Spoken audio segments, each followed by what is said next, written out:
तो 12th class के geography के सेकेंड बुक के पहले चैप्टर में आज का टॉपिक है हम लोगों का जनसंख्या घनत्व।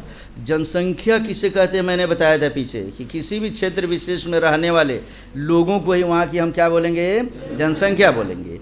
और अब जनसंख्या घनत्व किसे कहेंगे बच्चे, तो कहते हैं प्रति इकाई क्षेत्र में व्यक्तियों की संख्या को जनसंख्या घनत्व कहते हैं। प्रति इकाई, एक इकाई मान लेते हैं हम लोग कि भाई 1 फीट लंबा 1 फीट चौड़ा या 1 मीटर लंबा या 1 मीटर चौड़ा।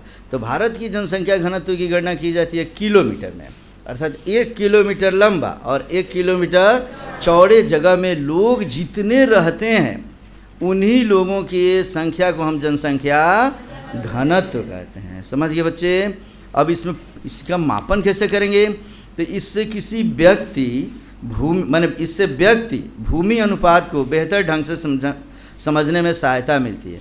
माने किसी भी जगह का जनसंख्या घनत्व कितना है अगर ये जानना है तो उसके लिए एक सूत्र होता है कि जनसंख्या घनत्व बराबर होता है कुल जनसंख्या बटा कुल भूमि या क्षेत्रफल।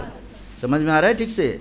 जैसे मान लो भारत की हम जनसंख्या घनत्व ज्ञात करना चाहते हैं तो भारत की कुल जनसंख्या कितनी है बच्चे, 1,21,08,000 हाँ फिर से समझो, मतलब समझ लो जनसंख्या की बात करते हैं, समझते जाओ।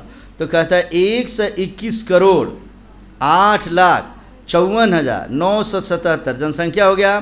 तो इसको हम ऊपर रख देंगे और इसका क्षेत्रफल नीचे रख देंगे। क्षेत्रफल कितना दिया है, 32,87,263।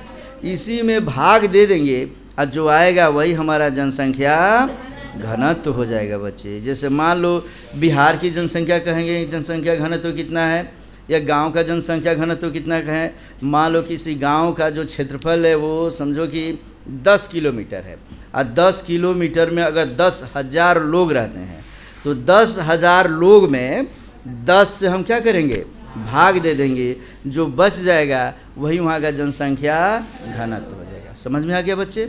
एग्जाम्पल देकर चाहे गांव का जनसंख्या घनत्व निकालना हो, देश का निकालना हो, राज्य का निकालना हो या परिवार का निकालना हो, निकाल लोगे बच्चे। तब आगे हम इसको समझने की कोशिश करेंगे कि जब किसी क्षेत्र की कुल जनसंख्या में निवल कृषि क्षेत्र से भाग दिया जाता है तो उस क्षेत्र का कायिक घनत्व ज्ञात होता है। माने समझ लो उसमें से कायिक घनत्व क्या है, एक पूछता है कि कायिक घनत्व किसे कहते हैं। तो जितनी जनसंख्या होती है उसमें निवल कृषि क्षेत्र माने वह क्षेत्र जहाँ हम केवल खेती करते हैं जो हमें लाभान्वित करता है। अरे किसी भी जगह पर किसी भी गांव में अगर बाकी जो भूमि ऐसा है जो परती वगैरह पड़ा उससे हम लोग को लाभ होता है क्या जी, उससे लाभ नहीं होता, लेकिन कृषि वाले से लाभ होता है। तो कायिक घनत्व अगर कह दे तो माने तो उसको हम कहेंगे कुल जनसंख्या बटा निवल कृषि क्षेत्र। अब कृषि घनत्व किसे कहेंगे, तो कहता है कुल कृषि जनसंख्या। ये दोनों पूछता है परीक्षा में। कायिक घनत्व बराबर क्या होगा, कुल जनसंख्या बटा निवल कृषि क्षेत्र। और कृषि घनत्व किसे कहेंगे, तो उसका सूत्र होता है कुल कृषि जनसंख्या। माने देखो एक गांव में एक परिवार में अगर हम लोग गांव की बात करते हैं, अगर मानो कि 5,000 की जनसंख्या है तो सब लोग खेती में रहते हैं क्या, 2-4-5% विदेश चले जाते हैं, कुछ लोग बाहर कमाने चले जाते हैं, कुछ लोग सरकारी नौकरी में चले जाते हैं, कुछ लोग व्यवसाय में रहते हैं और कुछ लोग ऐसे होते हैं जो सिर्फ खेती करते रहते हैं। तो इस तरीके से कृषि घनत्व बराबर होता है कुल कृषि जनसंख्या। माने खेती में लगे हुए जो लोग होते हैं उसमें अगर निवल कृषि क्षेत्र से माने तब उस कृषि क्षेत्र से भाग देंगे तो कृषि घनत्व निकलता है।